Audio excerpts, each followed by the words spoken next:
السلام عليكم ورحمة الله وبركاته.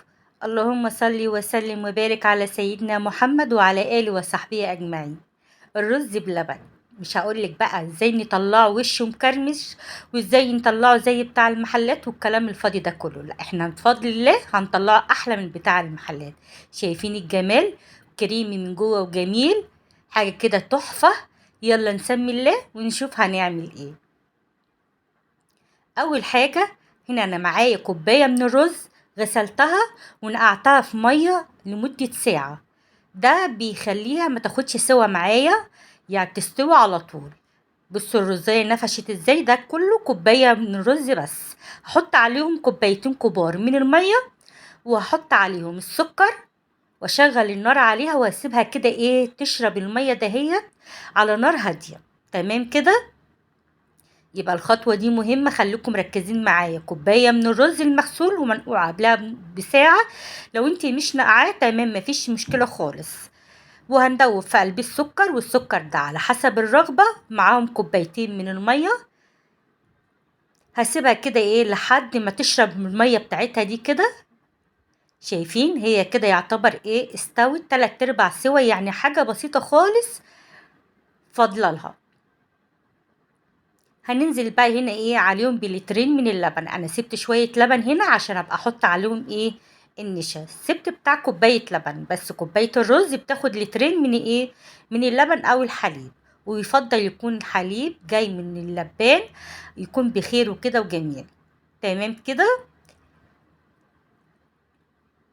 هنا بقى كوباية اللبن اللي فاضلة معايا، هنزل عليهم بمعلقتين كبار من النشا، وادوبهم كده كويس، وهركنها لحد ما اجي احطها.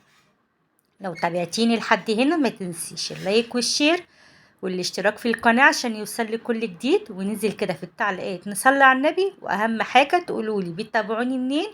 وما تنسوش اللايك هو اللي هيرفع الفيديو طبعا.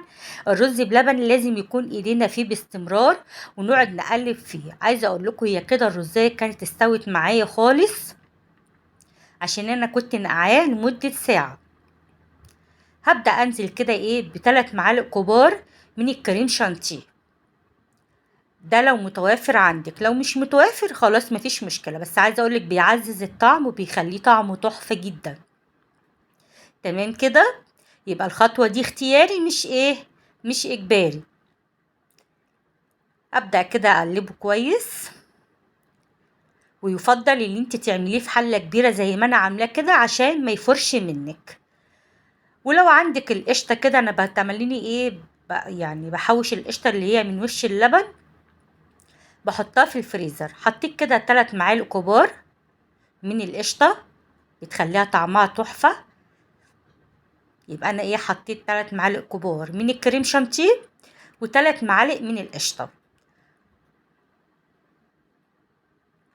تمام كده. هبدأ بقى انزل بالنشا. هي كده خلاص الرز عندي استوى خالص.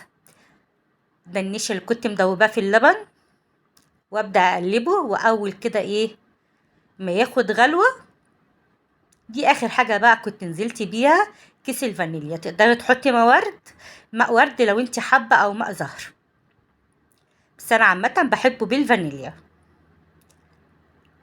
كده كان خلاص. اول بقى ما يعمل فقاقيع معاكي كده، تعرفي بقى خلاص كده ان النشا استوى في قلبيه. اهو شايفين الفقاقيع كده. نطفي بقى النار عليه، ونبدأ بقى نغرف في الاطباق بتاعتنا.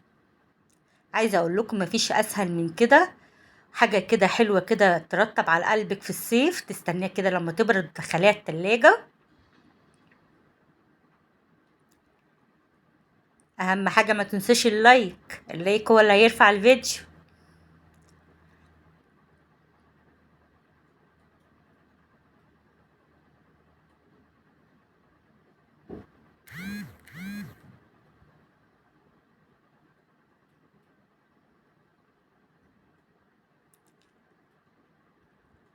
تقدري برضك تحطيه كده في اطباق، في فخار، وتدخليه تحت الشوايه. تاخدي لون كده اللي هو اللون زي اللي بيتباع بره كده، تحمري الوش بتاعه.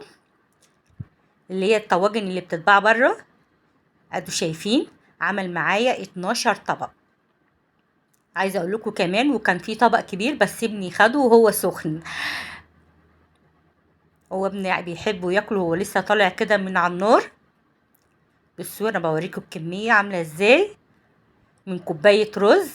طبعا انا سبته عشان خاطر الوش يتكرمش واوريهولكم، بس بصيت لقيته اللي هو ايه الاطباق عماله تتسحب مني. ال 12 طبق بقى هم الكميه دولت. قلت لا انا لازم اقفل الفيديو معاكم. كده كده انتوا لو سبتوه في التلاجة الوش ايه هيكرمش. يلا اتمنى تكون الوصفه عجبتكم واستنوني في وصفه جديده من وصفات لومه، واشوف وشكم على الف خير.